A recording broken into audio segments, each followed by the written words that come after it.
Hello, everybody, and welcome to Strategic Speaking for Results, the weekly broadcast.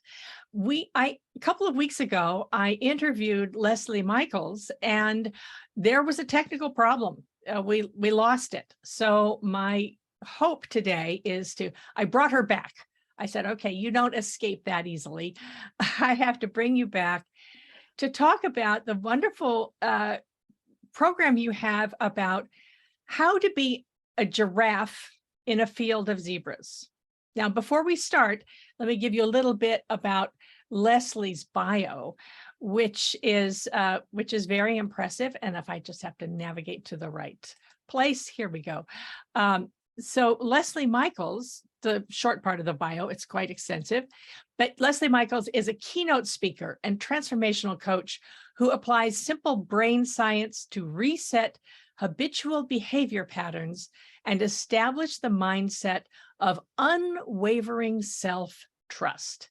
She also leads women to build strategic alliance networks to elevate their effectiveness and strengthen their voices as leaders in today's business arena. More than ever before, life in the past couple of years of COVID-19 challenges requires consistent and never-ending innovation, the agility to pivot with ease, and evergreen resilience to create sustainable success. Lesley helps individuals, organizations, and leaderships not just to navigate, but to employ change as a strategy for creating new opportunities to achieve maximum performance in business and in life. So Lesley, I want to go back to that when we talk. One of the other wonderful things to tell you about Lesley is that she is very cares a lot about coaching for those who are unacknowledged or undervalued, especially voices that are not being heard. So Lesley Michaels, welcome to our live again. We're going to get the tech right Elizabeth. this time. That's right. And hopefully the tech gods will be with us today. Well, at least today I don't have the power company working outside my house playing around with connections. So right. Don't have to worry about that. Right. What do you mean about being a giraffe in a field of zebras? Picture an African savanna, beautiful African savanna. We've all seen those images where there are usually not more than 3, but it can be 5 giraffes, and then there are zebras grazing all the way around them. The zebras' heads are down, they're noshing away on their grass. And so it will be unless one of those giraffes lifts their head. And then all of the zebras hear that and they go on high alert. The zebras in this way are the leaders.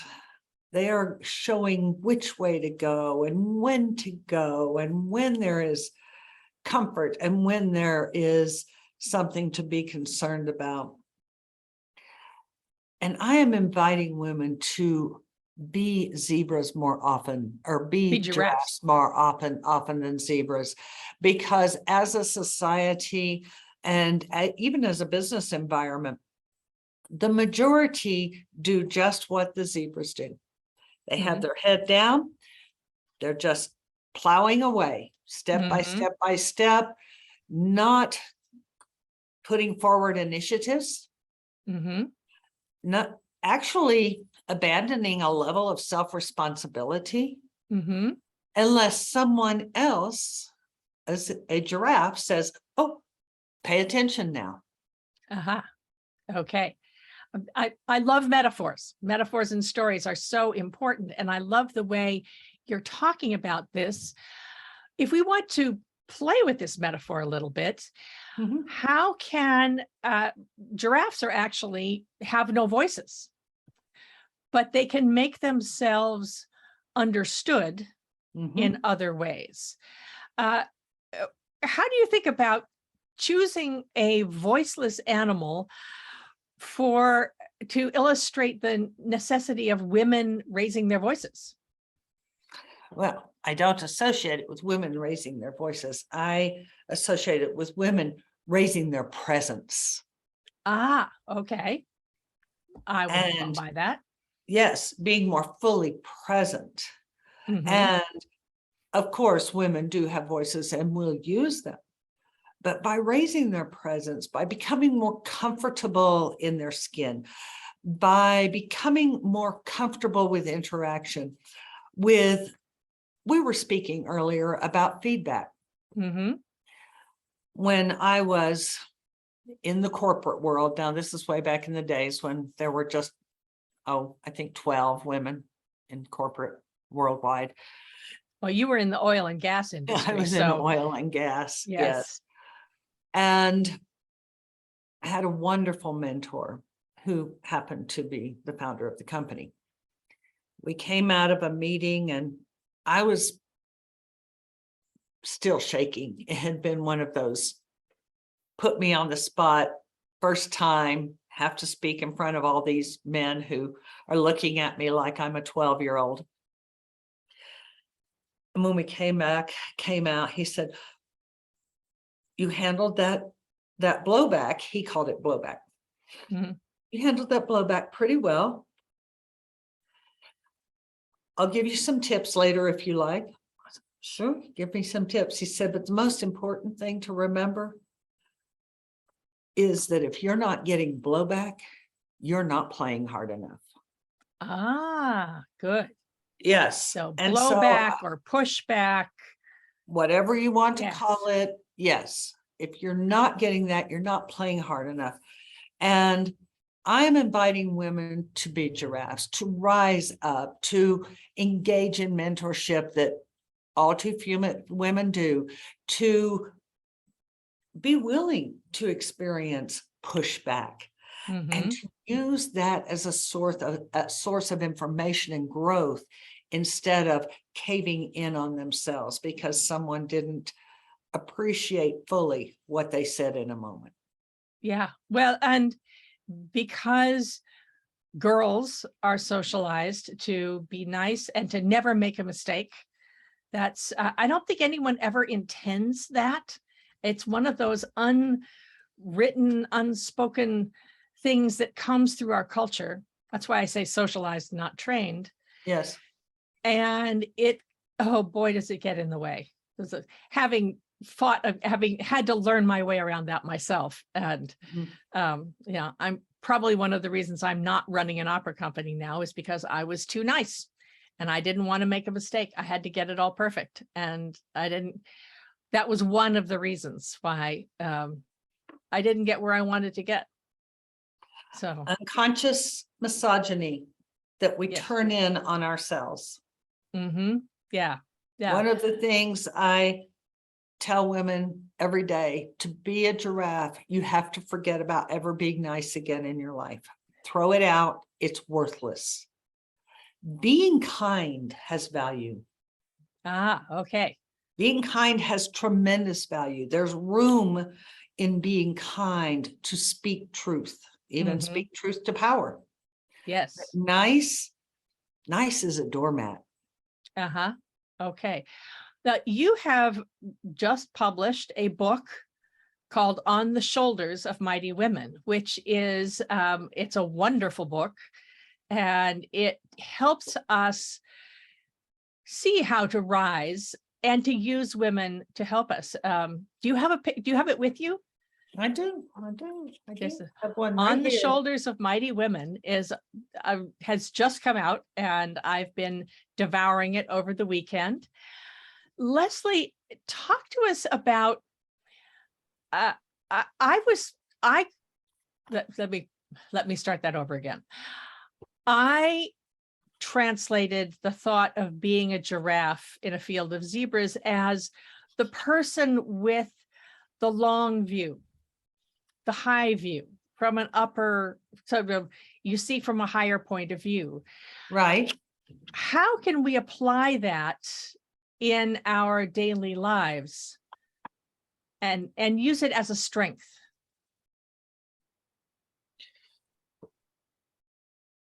For women to claim equity, and that's going to be our ultimate point of strength. Mm-hmm. This is going to require our moving beyond all of our unconscious bias that we are using against ourselves and other women. So one of the things I help women to do is to examine the way they see, and very importantly, going back to the giraffe, the way they language things. Mm-hmm. The difference the way you between talk nice about and things. kind is a wonderful example. Mm-hmm. Yeah. How are they languaging things? How are they languaging the way they speak to themselves? How are they languaging the way they are assessing whether or not to make a move in this direction? Mm-hmm. This is a very important element that is often overlooked, and it is directly connected to all my research in brain science. Mm-hmm. Everything we say and everything we think, the brain receives it. There is a part of the brain that receives it as a directive. Correct. As being told to do something. Yes. So if we are invited to offer a presentation, Mm-hmm. and we spend the next 3 days telling ourselves how hard, we have to get rid of hard. It may be unfamiliar, it may be new, it may be different, but let's not tell ourselves it's going to be hard or it will become a self-fulfilling prophecy. Oh, yes. But if we start telling ourselves all of these negatives, I'm not sure I can do it, I'm sure I can't do it, that becomes a directive that you have given to your brain. Mm-hmm. Okay. And so the only option there is to hide in the crowd. Be a zebra, put your head down, graze, don't let anyone see you. To be able to stand up and be recognized, to be the one that when you move your head, you do nothing but move your head. Everyone looks up to see what's going on. Mm-hmm. It's a matter of learning how to treat ourselves with dignity, and that will naturally extend out to all others. Not only will treating ourselves with dignity enhance our self-esteem and allow us to stand up and be giraffes, but the fact that we are treating with ourselves with dignity naturally causes a waterfall effect. Mm-hmm. We are treating everyone around us with dignity, and that gives us even more stature and gravitas. I realized as we've been talking about this, that one of the unconscious assumptions I've been making has been the giraffe sees the predator coming, sees trouble coming, and helps people run away. Mm-hmm. So I think I should be reframing that in my head in terms of the person who sees possibilities, Yes. who can be running towards instead of running away. Yes. And I'm now aware of my own internal languaging that Yes. says fear, fear, fear, Yes. danger, danger, danger, when actually it's a chance to take care of the people around you. See something wrong. Yes, if there's a problem coming, you can move away from it, but you can also move towards something. So I thank you, Lesley. That was, I didn't realize I was thinking that until you just spoke about it. Well, you're welcome. And I really appreciate you sharing that realization. It started triggering things for me as well. And that is how women support one another. So as we work in alliance with each other, how can we assemble a group, a herd, if you will, who can support us? I know you have spoken on this forum before. I had you on my podcast earlier in the year talking about strategic alliances. I think this would be a good time, especially now we're in August 2022. Now would be a good time to talk about strategic alliances and how we can move forward. Always, when you want to if you want to create a strategic alliance group, you always start with identifying your primary purpose. Now, if you are wanting to create strategic alliance partners, it is quite similar. Make a list. Mm-hmm. Who are the women in your circle? Maybe they're a couple of rings out ahead of you. Mm-hmm. Who are those women who present themselves in a way that you respect? Mm-hmm. Who are those women who, when they offer a delivery of some type, a speech, a presentation, a course, you want every word? Mm-hmm. Who are those women who are courageously saying to those who are making the rules, well, let's think about this for a minute. Mm-hmm. Is this the right rule? Is this the way to make this rule? Is this the Yes. rule that we need? So you look and you make a list of who those women are Mm-hmm. in your sphere of vision. May not be your sphere of influence yet, but your sphere of vision. And then when you have placed yourself opportunely in a position to have a word, to be able to ask them one question. What one question, have it in your mind already Mm-hmm. before that moment comes up. What one question would you ask that woman? Mm-hmm. Now, she will either answer you or she won't. Both tell you a great deal about who she is. Yes. But if she answers you, even if she is busy, which we assume she is, she's a powerful, accomplished woman. And she gives you that answer and says, thank you, and moves on. You have placed yourself in her sight line Mm-hmm. as someone who is a proactive learner, Right. proactively engaged in wanting to understand more. And so you have put yourself in a position that the next time she sees you, she may say another word, and that alliance builds itself. A strategic alliance is a relationship. It doesn't happen in 5 minutes. Yes. It's something that must be nurtured. Actually, this is what I call the 15-minute mentor strategy. And I have just done a live about this. So those of you who are listening, scroll back in the feed. You can hear more about this. I like to make a list of the people whom I would think are out of reach. Yes. And figure out how I could get to them. Well, who they are, what could I ask them? And then a schedule, plan it out to ask them questions every couple of months, because so often we say to ourselves, and I've certainly done this, oh, I don't want to bother her. Or if I got one answer, I'm not going to bother her until like a year later. You have another question where you actually need that help and they've forgotten who you are. So put that in your calendar. Put it in your calendar and always remember the law of reciprocity. It does not matter that this woman is 3 rungs above you on the executive scale. If you are conscious of the fact that now you have had this exchange, you just hold her in your awareness.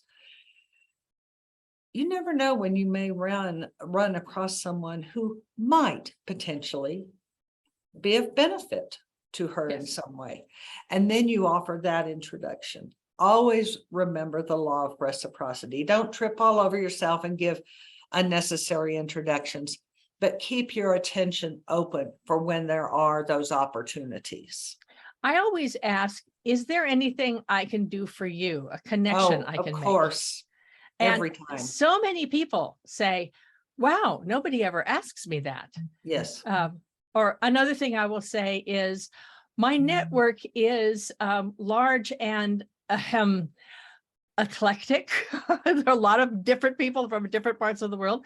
So it's quite possible I will know somebody who can be helpful to you. And sometimes they'll say, well, I really need the other day I was talking to a fellow presentation skills trainer, And she said, I'm desperate for someone who speaks Mandarin, a speaker trainer who speaks Mandarin. And I went, had to find someone because she needed to help a Chinese company, someone who was bilingual in Mandarin. That's the sort of thing, sort of odd conversation that maybe you can help and would be very useful. Absolutely. Lesley, can we talk a little bit about how do you change the language around the inner voice that says, I shouldn't bother her?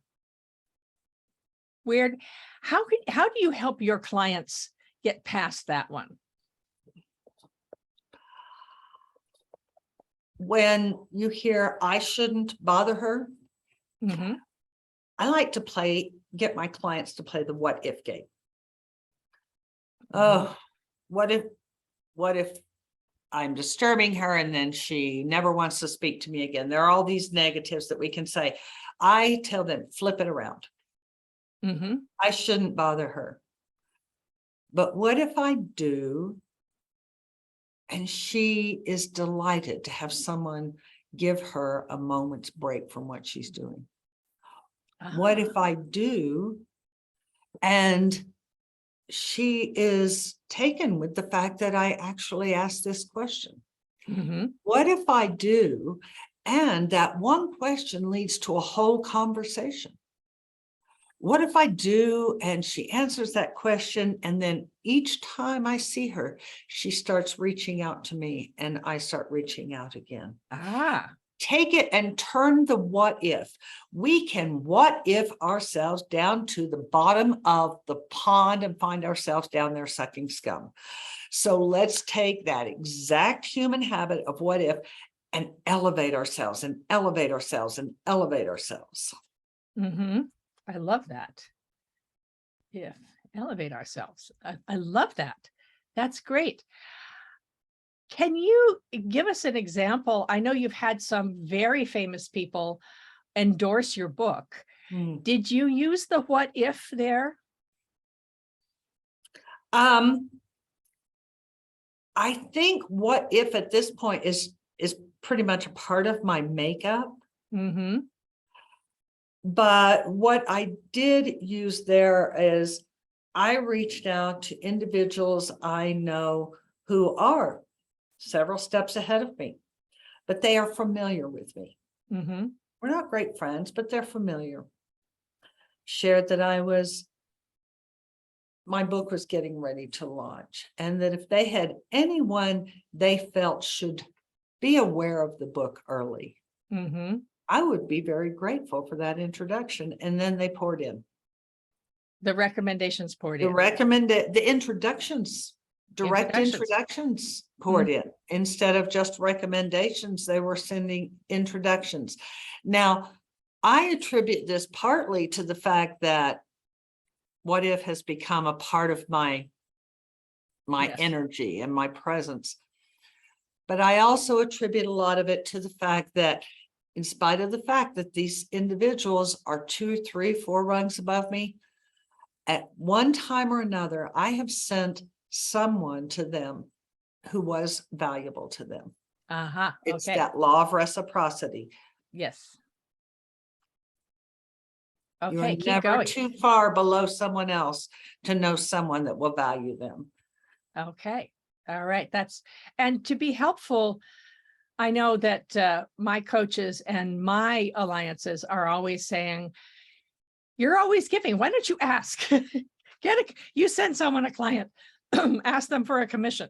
You send someone a connection, ask them to help you. And I don't do that enough. I don't ask for help enough.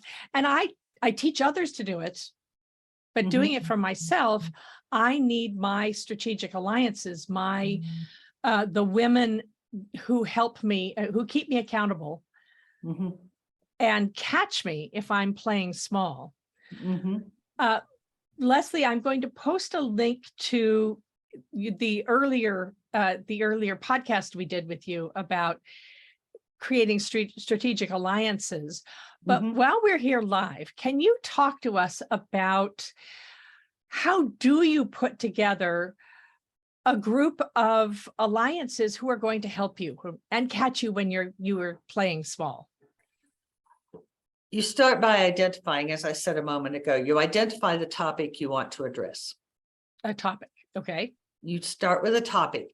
It may be business acceleration. It may be sales increases. Whatever it is, you pick your topic. Who in your immediate circle and just above? Again, just above. Mm-hmm. Do you know who might enjoy having a consistent network of 8 to 12 women who meet once a month to share and explore and support one another? And then you keep building. I recommend never go over number 12. Okay, 12 people. You're going to meet once a month. 12 ensures that we're busy. Nobody shows up every time. So it ensures that there's always going to be enough membership that you will be able to have a viable meeting, and it doesn't become so cumbersome that when the majority or all show up, you have a waste of time. It's all about not wasting your time, maximizing your time. And then come together, and whatever it is that you are creating that group to be for, develop a accountability system that all of you participate in, that you encourage each other through, and that you call each other out on when someone is stepping into a space of less than they are capable of, less than they are worthy of. And one of the great things about a strategic alliance group is women are under mentored. Women are resistant. Women don't have enough mentors. Right. They don't have enough mentors. They are we don't ask resistant for to mentors. And they are resistant to receiving mentorship. And more than that, they are hyper resistant to paying for mentorship for themselves. That's a gift they too few give themselves. So a strategic alliance group can start you into a mode of getting mentorship, but it's in a collective, it's in a group. And one of the things that is most helpful is when you are in this group, if you are someone who has resisted mentorship because you don't like to expose when you're not doing everything just perfectly, and you have this regular group of women with whom you've built trust and you get pushback periodically, you become accustomed to experiencing it as helpful support instead of a condemnation. Instead of pushback, begin to receive pushback and support in greater numbers of areas. That's wonderful. Speaking of mentorship, I would love to have you read this marvelous quote you have from the great Mary Stutz, who has written a wonderful book about mentors. And I know we probably moved her papers around, but I have it here. Because I think that would be a good thing to end on. Wonderful. Mary Stutz, author of The Missing Mentor. Women are way behind in developing and utilizing mentors. Women need to create a development plan to gain experience and be deliberate about each step of the way.